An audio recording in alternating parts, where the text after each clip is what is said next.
గోవా వెళ్దాము. వెళ్దాం.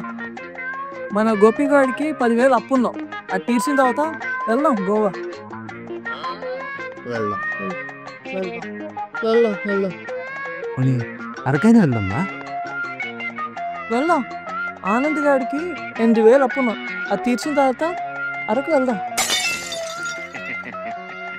వెళ్దాం. వెళ్దాం. వెళ్దాం వెళ్దాం వెళ్దాం. వెళ్దాం. కనీసం అనంతగిరి సైడ్ వెళ్దాం కదా. అమరావతికి 6,000 అప్పు ఉంది. అది తీర్చిన తర్వాత అమరావతి ఇచ్చేద్దాం. సరేనా? వెళ్దాం. వెళ్దాం. వెళ్దాం. వెళ్దాం. కనీసం సిగరెట్ ఎంత తాగాలి వెళ్దాం కదా. ఆ బడ్డీ కుట్టాడికి 10 రూపాయలు అప్పున్నాం. అది తీర్చిన తర్వాత వెళ్దాం. అదేం అవసరం లేదు. నేను రాత్రి సగం సిగరెట్ దాపెట్టి పెట్టేసా. అది ఇప్పుడు తాగేద్దాం పద.